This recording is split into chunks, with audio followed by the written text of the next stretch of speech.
When war blocked the largest grain ports of the Black Sea, Turkey itself stepped in to mediate the reopening of the route, paving the way for tens of millions of tons of food to return to the world market.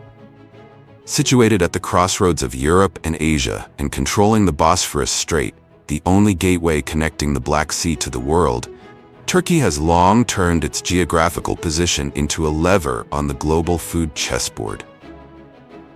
Yet, with unfavorable natural conditions, fragmented mountainous terrain, contrasting climates, and prolonged droughts, how does the nation still manage to operate a $74 billion annual agricultural sector, the lifeblood of both Europe and the Middle East? In this video, join Agriculture Insight as we dissect Turkey's agricultural system, from farm to export scale, to understand why the country is both a food bowl and the gatekeeper of regional food security.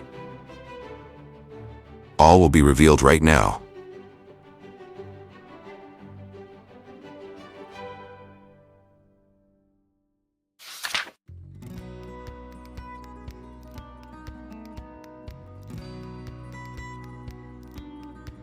It is no exaggeration to say that even a single frost sweeping across a few hillsides in Turkey can send shockwaves through the global chocolate industry.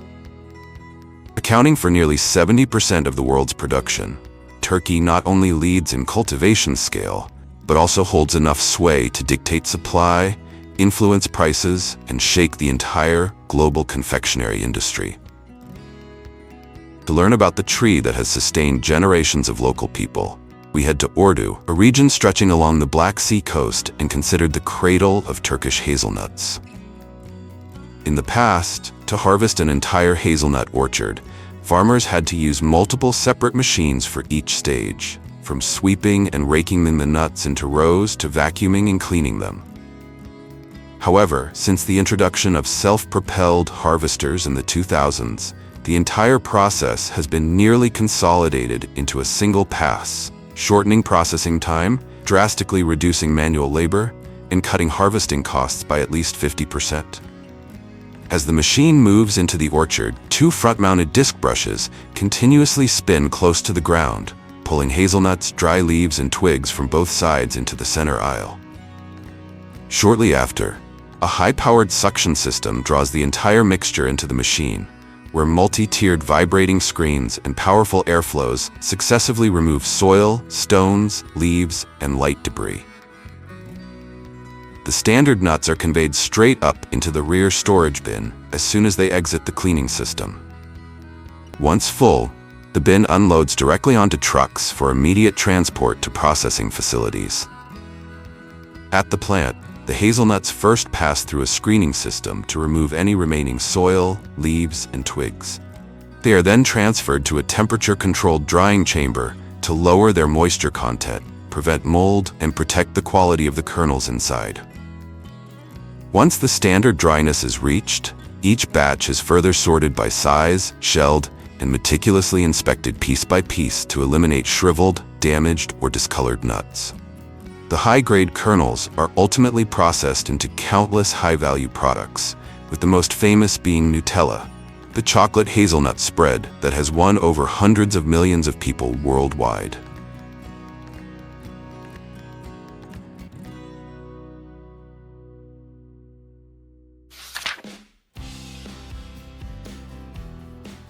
As Turkey's iconic goat breed for centuries, the Angora was even featured on the back of the 50 lira banknote between 1938 and 1952. Not only a source of national pride, they have also been likened to raw silk production machines.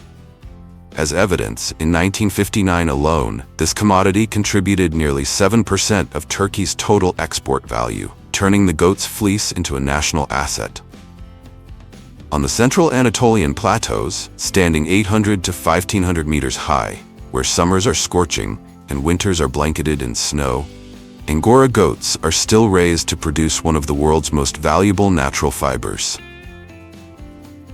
Every morning, they are released in herds onto wide hillsides, slowly grazing on fresh grass, shrub leaves, herbs, and patches of vegetation.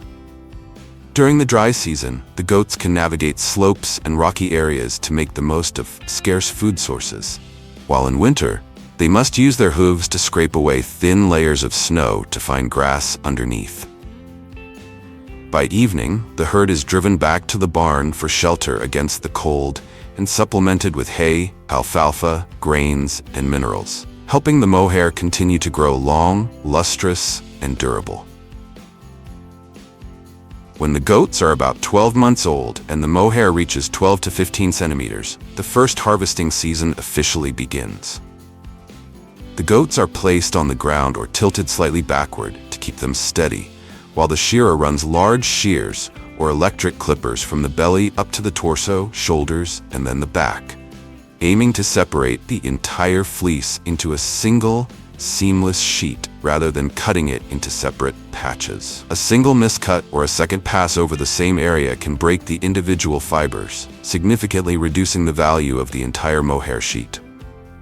At the factory, individual fibers must be kept intact, the vital key to spinning, through the stages of dusting, length measurement, and fineness inspection. Immediately afterward, they are washed, dried, and woven into mohair fabric, a premium material several times more expensive than sheep's wool, thanks to its natural luster and extreme durability, with prices reaching over $1,000 per meter.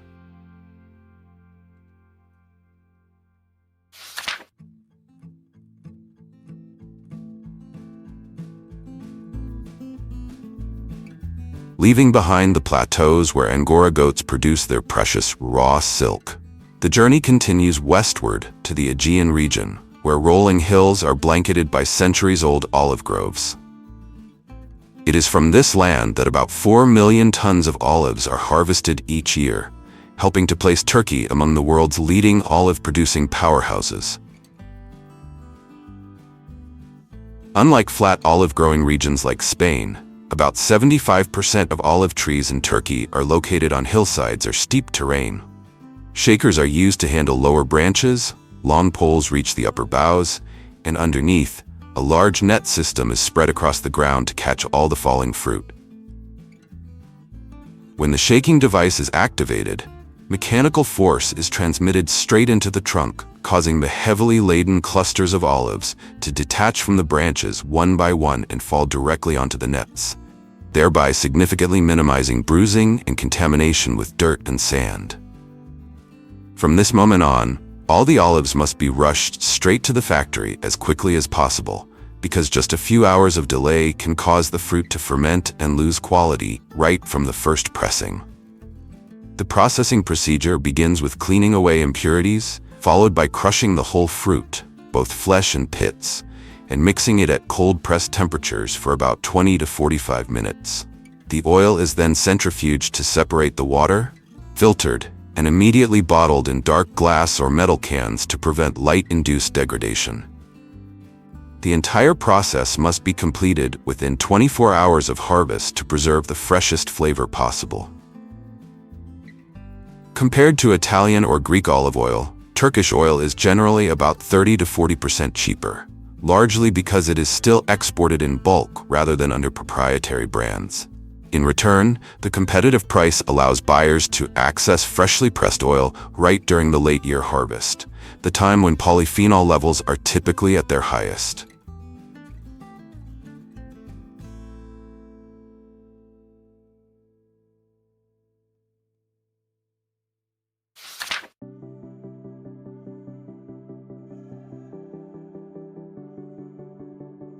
In the early 20th century, following the collapse of the Ottoman Empire, imported coffee in Turkey became expensive and scarce, forcing the nation to seek a beverage it could produce domestically. From a mere substitute, tea quickly spread across all social classes, becoming a daily habit and making Turkey the world's largest consumer of tea. Amidst this shift, Rize Tea rose to become the most prominent name, laying the foundation for a tea industry valued at approximately $1.3 billion. From May to October, as the tea hills enter their strongest growth phase, the harvest officially begins. In Turkey, farmers are not overly strict about the 2 leaves in a bud rule applied in many other famous tea regions. Lacking the high-capacity harvesting machines found in Japan, they use handheld shears combined with cloth bags to quickly and neatly trim the tea buds along perfectly straight rows. After harvesting, bags of fresh tea are gathered for rapid transport to the processing plant. However, most of the tea plantations in Rize are located on high and steep mountain slopes, making transportation particularly difficult. To overcome this obstacle, locals have built small cable car systems running across the tea hills, specifically used to carry bags of leaves across valleys and treacherous terrain. Just hours after harvest, the tea leaves are brought into the factory to wither under controlled airflow. Just a few hours after harvest, the tea leaves are transported straight to the factory to be withered by a controlled stream of air. Subsequently, the raw material is gently rolled to break down the cells, triggering a natural oxidation process that creates its characteristic reddish-brown color and rich aroma. Once the desired quality is achieved, the tea is dried to lock in the flavor, then sorted and packaged. It is thanks to the Black Sea climate, where thick snow covers the ground every winter, that pests and diseases are completely eliminated, allowing the tea to grow naturally without the need for pesticides or chemicals. This characteristic gives Turkish tea its signature mellow taste, low astringency, and inherent purity, making it an iconic beverage in daily life.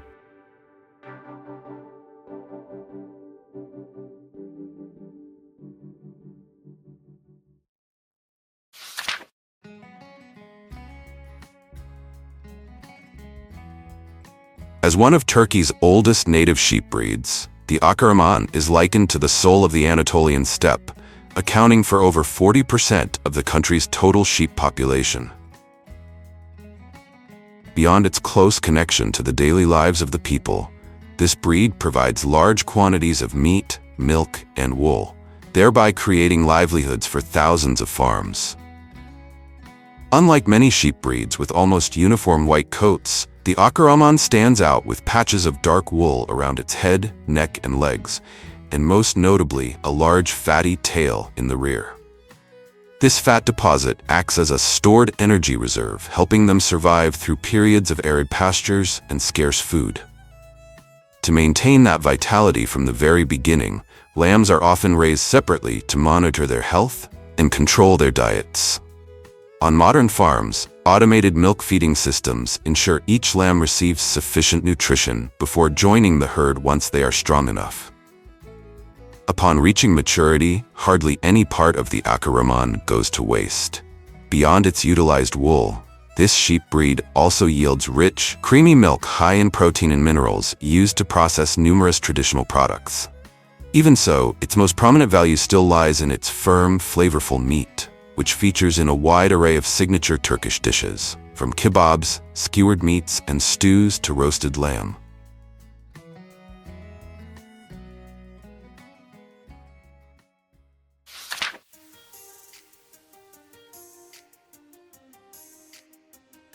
Accounting for 27% of global production, with over 300,000 tons harvested each year, Turkey has maintained its position as the world's #1 fig powerhouse for many consecutive years. From a tiny fruit with a short season, the nation has turned figs into the foundation of a massive industry, stretching from the Aegean valleys to modern processing and export plants. From around July to October each year, Turkey's fig-growing regions enter their busiest harvest season. Unlike purple figs, which need to be picked right as they ripen, Aydın's renowned Sarılop yellow figs demand patience for the fruit to reach optimal, dry ripeness. Farmers wait for the figs to fully mature and shrivel slightly under the sun before gently shaking them down with poles or letting them drop naturally to the ground. Only then are individual figs carefully picked up and brought to collection points, once the sweetness has been naturally concentrated right on the tree. The difference in harvesting methods also leads to two completely separate processing routes. Purple figs are swiftly transported to packing centers for cleaning, sorting, and storage before being exported to the US and Europe.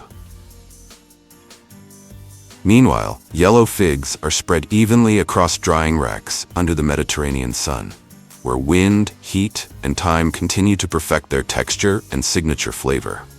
Once standard moisture levels are reached, the figs are rigorously selected, graded by size and quality, and then packaged for the market.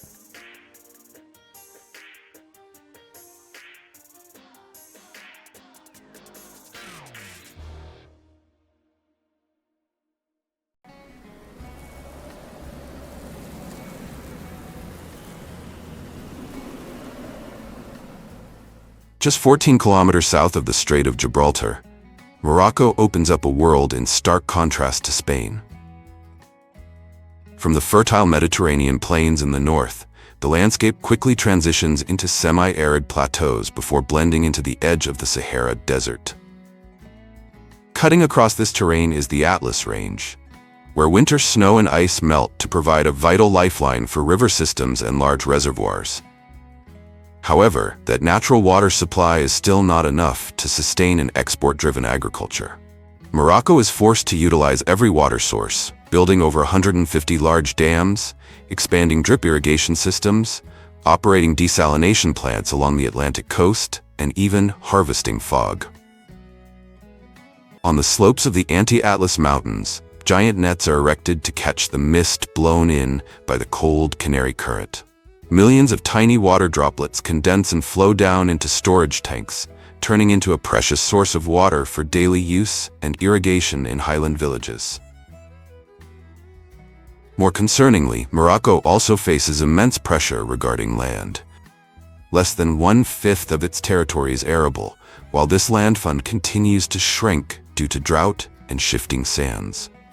Therefore, it can be said that Morocco's agriculture is forced to follow a harsh survival equation to generate more value from every single drop of water and every single hectare of land.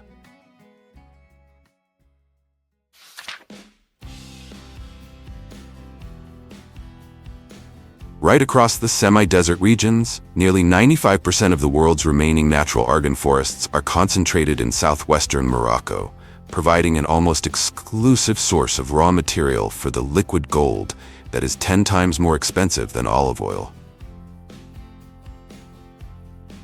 This area has been recognized by UNESCO as a biosphere reserve to protect its unique ecosystem and develop sustainable livelihoods for local communities.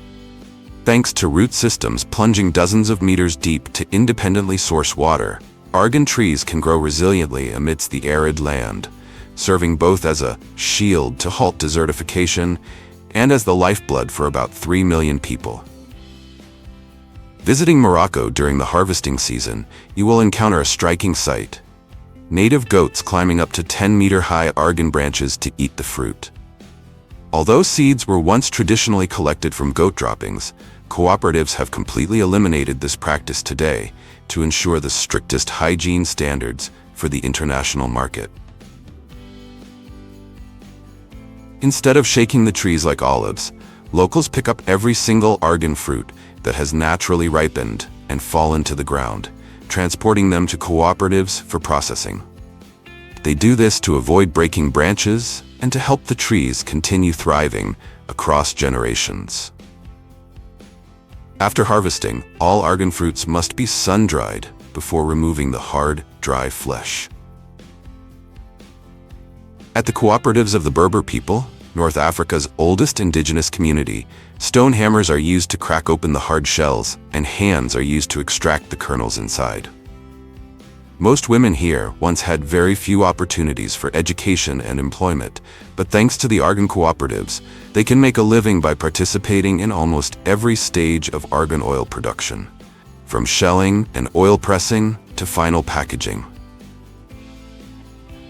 For culinary oil, the kernels are lightly roasted and then ground using traditional stone mills, creating a distinct aroma and a rich, creamy flavor. As for cosmetic oil, to avoid degrading precious nutrients under the effect of heat, the kernels go straight into cold presses to retain the maximum amount of vitamin E and natural unsaturated fatty acids. Beyond serving domestic cuisine with aromatic oil-drizzled couscous or the renowned amlou almond butter, The majority of argan oil is now exported to the European Union and the United States, serving as the foundation for high-end cosmetic lines by brands like L'Oreal and The Body Shop. Rich in vitamin E and natural fatty acids, this liquid gold delivers exceptional moisturizing, deep repairing, anti-aging, and hair protection benefits.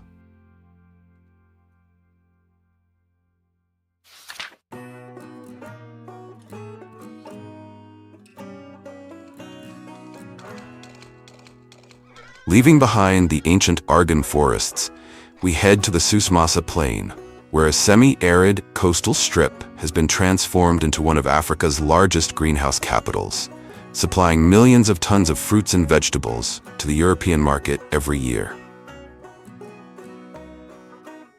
These structures are called net houses or film greenhouses rather than traditional glass houses because the local climate under the influence of the Sahara Desert is extremely harsh and scorching hot. Instead of using glass to trap heat, Moroccan farmers use flexible polyethylene plastic sheeting combined with specialized shading nets.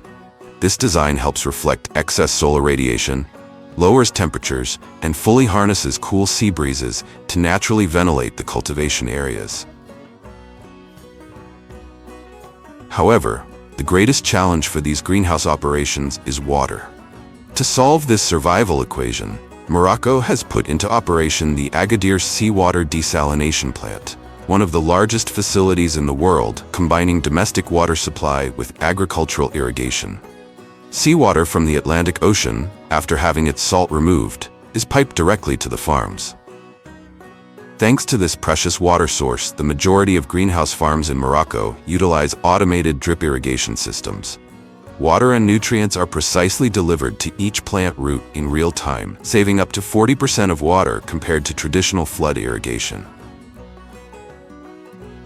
Inside endless rows of greenhouses, farmers cultivate high-value crops year-round, such as blueberries, strawberries, and bell peppers. But tomatoes are the undisputed king of production. Strict control over temperature and irrigation enables tomato yields to reach 200 to 300 tons per hectare annually, 4 to 5 times higher than outdoor farming, while ensuring uniform fruit quality. Notwithstanding major climatic hurdles, Morocco occupies a prime geographical location for export.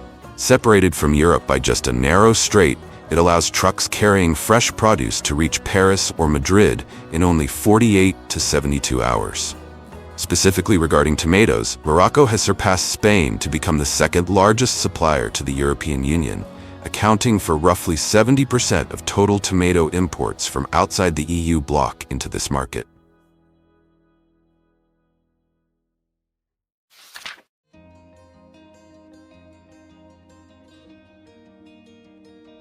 Can you believe it? Morocco has not only surpassed Spain in tomato exports, but has also quietly become one of Europe's leading citrus-supplying empires every winter. Also on the fertile plains alongside modern greenhouses, Morocco's agriculture sector now boasts over 120,000 hectares of citrus orchards, producing an average of over 3 million tons annually and generating nearly $1 billion in export value, depending on the season. Despite being located right on the edge of the arid desert, the plantations here remain lush thanks to a modern network of reservoirs, canals, and drip irrigation systems, carrying water from melting snow on the Atlas Mountains across tens of kilometers to nourish each tree root. About 80% of Morocco's citrus exports consist of small-fruited, thin-skinned, easy-to-peel varieties such as Clementine, Maroc Late, and Noor. The secret behind their flavor comes from the harshness of nature itself. Intense daytime sunlight helps the trees produce abundant sugars, while nighttime temperatures drop sharply due to the simultaneous influence of the desert and the Atlantic Ocean, causing the sugars to be locked inside each segment rather than depleted. For Moroccan orchard owners, the busiest season begins in October and lasts until March of the following year, just when most of Europe enters winter, causing domestic fruit supplies to drop sharply. Harvesting requires absolute precision.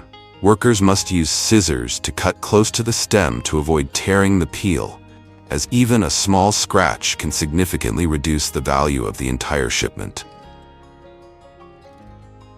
Immediately after leaving the orchards, trucks loaded with citrus fruits are gathered at large-scale automated packing plants. The processing begins with washing using ozone water, after which the fruits are passed directly through AI camera systems and optical sensors to automatically analyze every detail regarding size, color, shape, and uniformity, while eliminating even the smallest surface defects. It can be said that citrus is Morocco's most important export card. Proof of this is that, facing fierce competition from Egypt and Turkey to maintain market share in Europe and the UK, the government has launched export subsidies of up to about $100 per ton of products leaving the port. The goal is not only to protect the position of Moroccan citrus on European supermarket shelves, but also to turn this North African nation into the Mediterranean region's hub for high-quality fruit supply.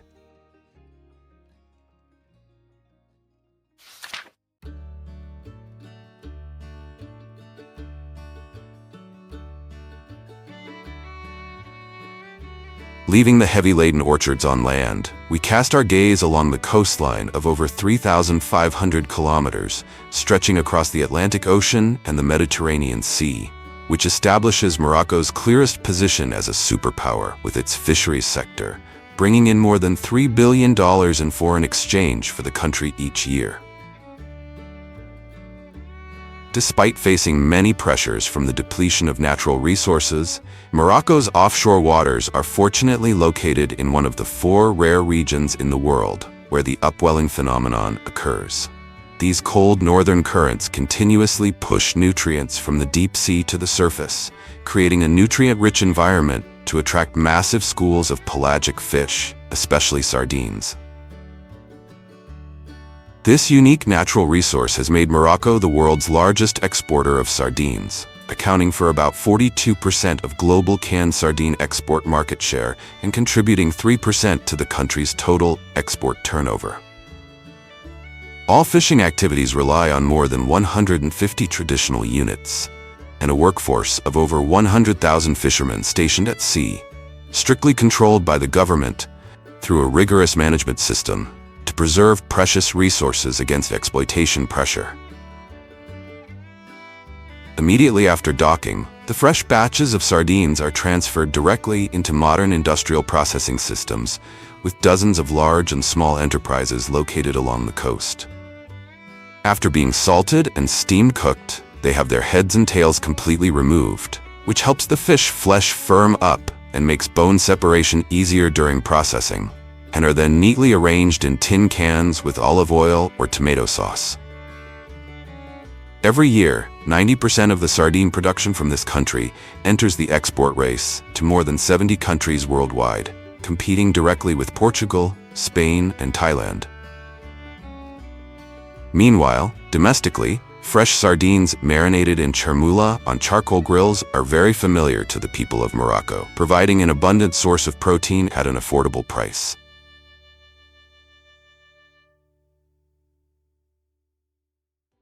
Our first stop takes us to one of the world's most unique dairy farms, where cows are raised not on open pastures, but on a floating platform in the heart of the port of Rotterdam, one of Europe's busiest seaports.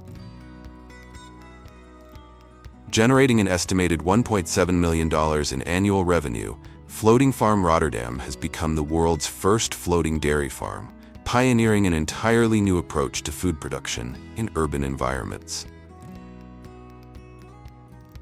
This bold concept was born from 2 growing challenges: the scarcity of urban land and the increasing risk of disruptions to food supply chains.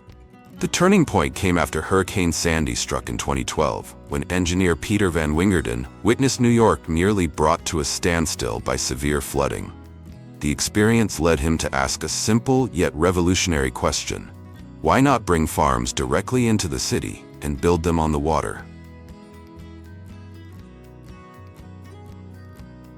That vision eventually became a reality in the Netherlands in the form of a 3-story floating farm, where every stage of dairy production is integrated into a single, self-contained system.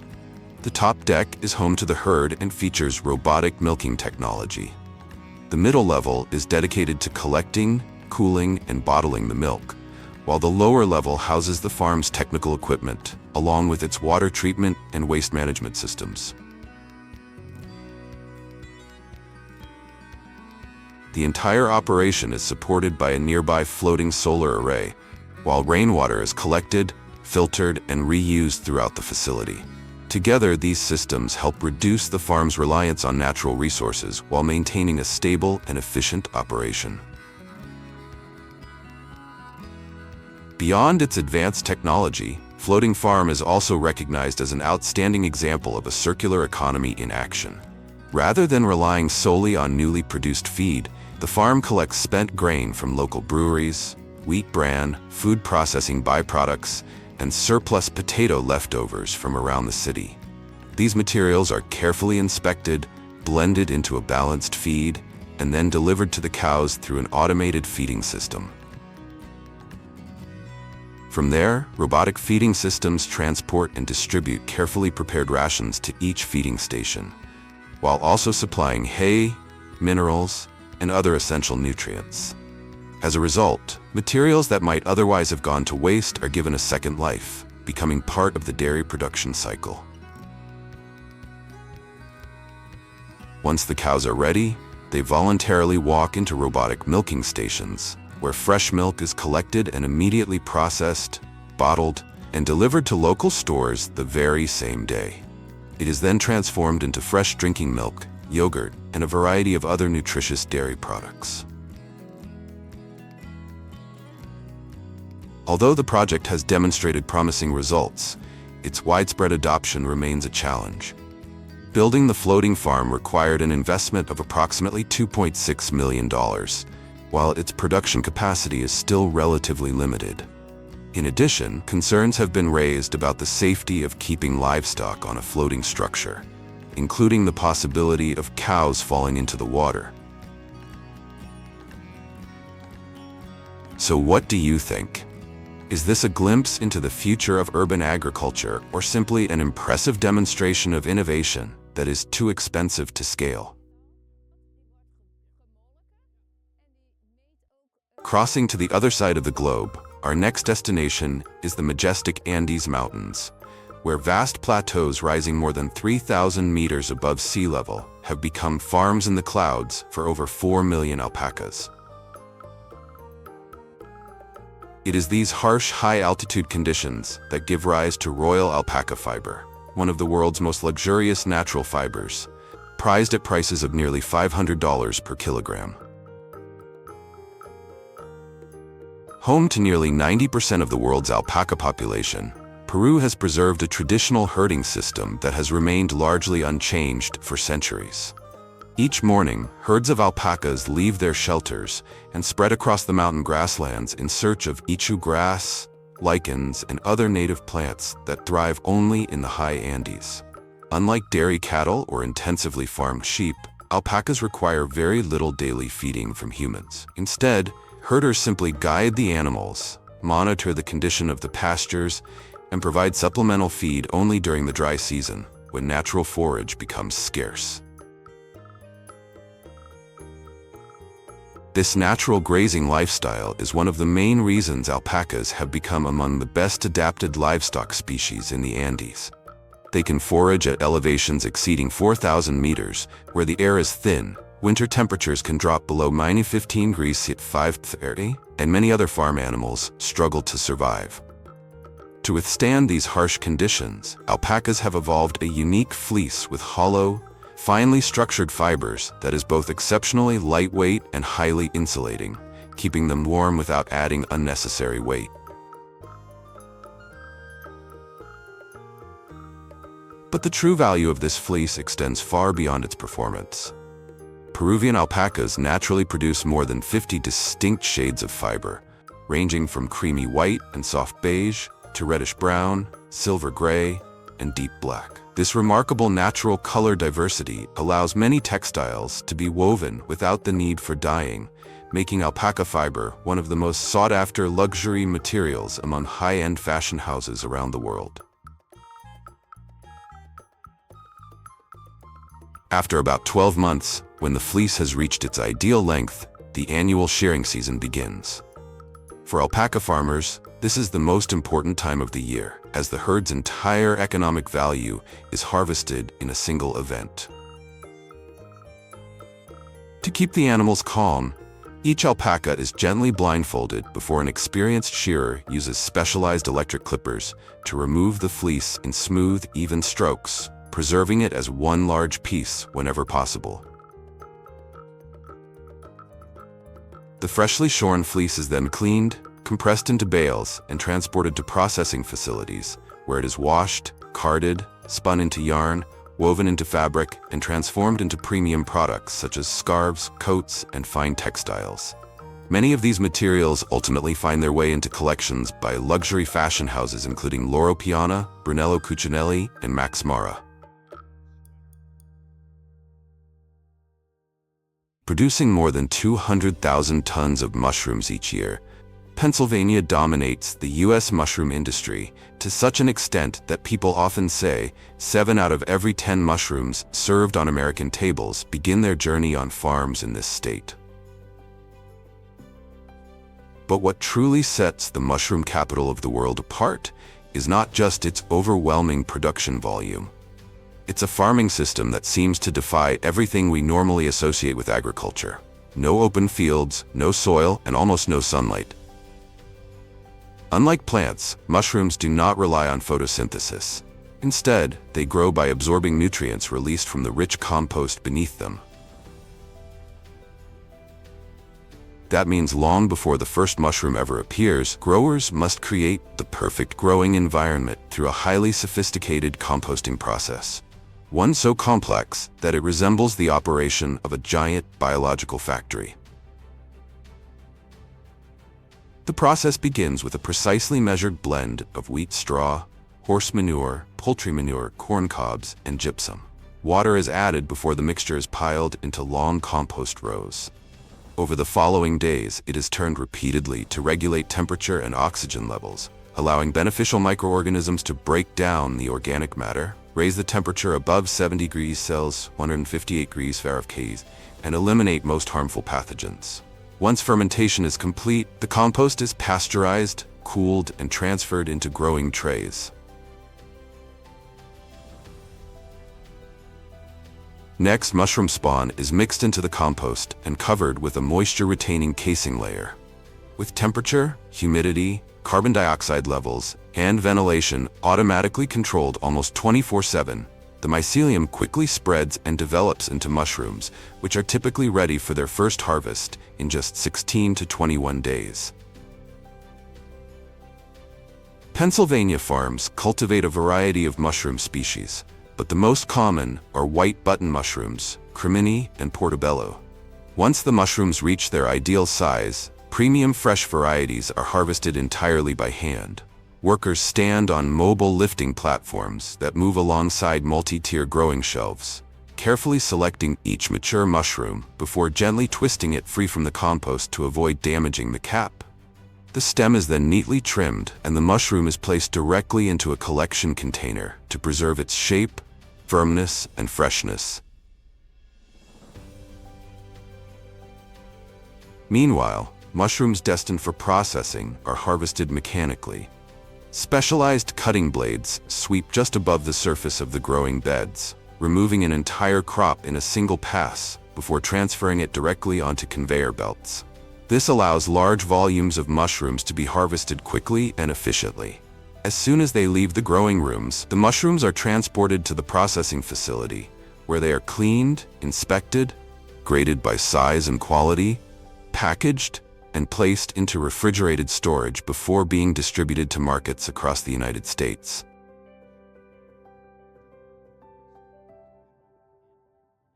For most of the world, insects are associated with pollution, disease, and pests to be eliminated. Yet, across Southeast Asia, many of these same creatures are now being raised on an industrial scale, supplying food, protein powder, and animal feed ingredients for the global edible insect market, valued at approximately $1.4 billion. Behind this growing industry is not the large-scale collection of insects from the wild, as many people might assume, but a carefully managed breeding system designed to ensure consistent quality and minimize the risk of disease. In the breeding area, only the healthiest insects are selected as breeding stock. Their eggs are then screened, sorted, and transferred to incubation rooms, where temperature and humidity are kept under carefully controlled conditions until the young hatch. After leaving the hatchery, each species is moved into a completely different living environment. Cockroaches and crickets take shelter among towering stacks of cardboard trays. Scorpions are housed individually in dark, dry enclosures that mimic their natural habitats, while flies are raised in enclosed rooms where lighting, humidity, and airflow are precisely adjusted to match each stage of their life cycle. To sustain millions of insects at the same time, their feed is carefully ground and blended according to species-specific formulas, typically containing corn, rice bran, wheat, soybeans, and additional nutritional supplements. With a stable environment and a well-balanced diet, many species grow rapidly and uniformly, reaching market size in as little as 6 weeks. Once the rearing cycle is complete, each species follows a different processing path. Crickets are roasted, deep-fried, seasoned, or milled into protein powder. Certain species of cockroaches are used as feed for other animals or as valuable research materials, while scorpions are processed as food in some markets or utilized in biological research.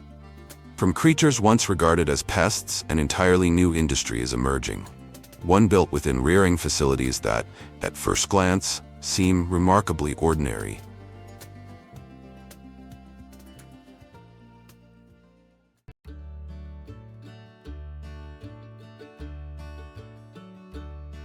At our first stop, we arrive in Las Pedroñeras, the garlic capital of Spain, which supplies around 38,000 tons of premium purple garlic each year.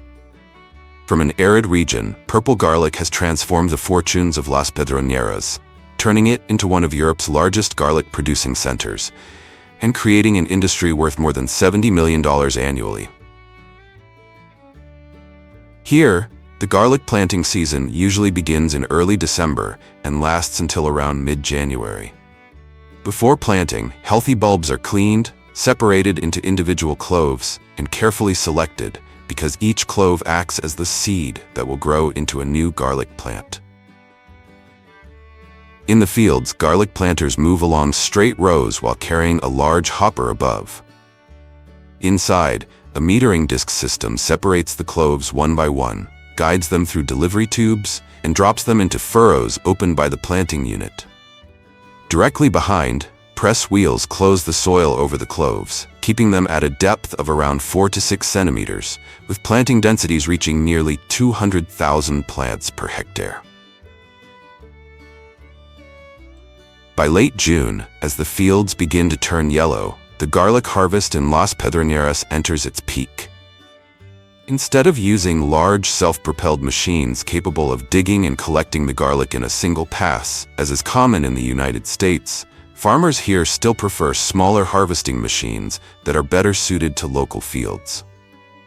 First, the digging blade moves beneath each row to cut the roots and lift the entire garlic plant from the soil. Immediately afterward, rotating blades neatly trim the stems and leaves, before gently placing the bulbs back onto the field in even rows, rather than loading them directly into a storage compartment or transferring them straight onto a truck. This time spent under the sun allows the bulbs to continue drying naturally, reduces physical damage, preserves the purple outer skin, and helps maintain their attractive appearance. After several days of field drying, the garlic is collected and transported directly to the processing plant, where clinging soil, dried roots, and loose outer skins are removed. From there, each bulb is sorted according to its intended use. Round, uniform, visually appealing bulbs are kept whole for premium packaging, while garlic intended for further processing is completely peeled. Spanish purple garlic is known for its purple clove skin, strong aroma, and intense spicy flavor, and it is often priced around 10 to 20% higher than ordinary white garlic.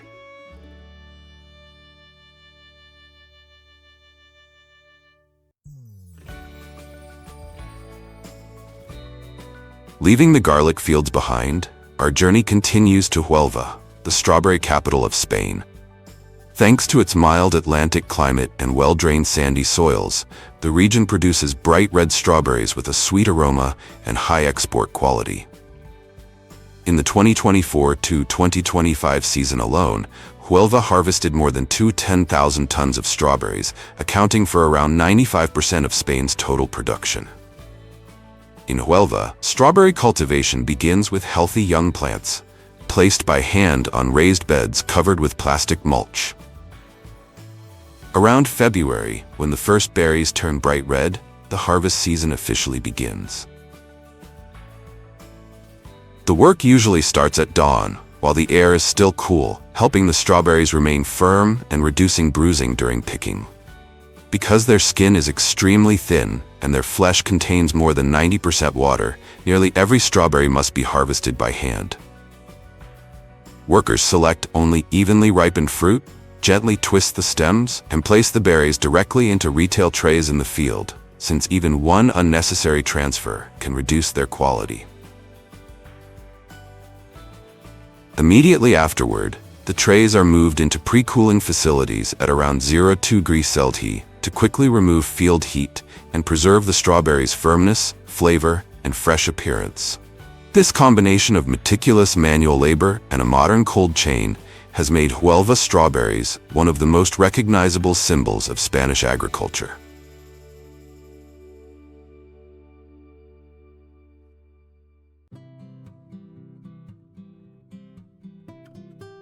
In the late 1980s, when Huelva's agriculture depended mainly on strawberries, Spanish farmers began experimenting with raspberries as a secondary crop. Few expected that small trial to grow into a high-value berry industry, allowing raspberries to compete directly with strawberries and become one of the region's most important agricultural products. Alongside this growth, Spain also strengthened its water management policies through the National Water Pact, encouraging more efficient water use in agriculture. As a result, raspberry fields across Huelva almost universally rely on drip irrigation systems, delivering precise amounts of water directly to each plant while minimizing water loss. Thanks to tightly controlled growing conditions, raspberries enter the harvest season when they have developed a vivid red color, a plump appearance, and enough firmness to retain their shape after being picked. However, because of their hollow structure and extreme sensitivity to bruising, the entire harvesting process in Spain is still carried out by hand. Workers select only berries that have reached the right level of ripeness, gently detach them from the stems, and place them directly into shallow trays to prevent crushing. Unripe berries are left on the plants, while those that are overly soft, misshapen, or damaged are removed in the field. Immediately after harvest, the trays are transported directly to the packing facility, where the raspberries are cleaned and sorted by size, color, and overall condition. The most attractive, uniform, and firm berries are packed fresh for domestic and export markets, while the remainder is rapidly frozen for industrial processing.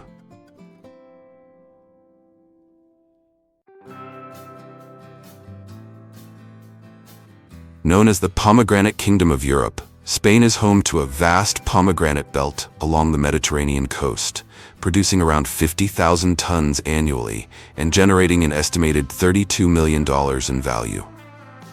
This success is driven not only by the warm Mediterranean climate and well-drained soils, but also by generations of farming expertise passed down by Spanish growers. To begin our journey into this remarkable fruit, we'll head to Granada in southern Spain, a region whose name is the same as the Spanish word for pomegranate. Around September, when the fruit develops its signature deep red color and reaches commercial maturity, the harvest season officially begins.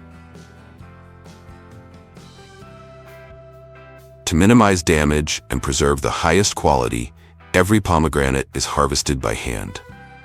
Growers gently support each fruit before using specialized pruning shears to make a clean cut through the stem, allowing the pomegranate to come away from the branch with its skin perfectly intact.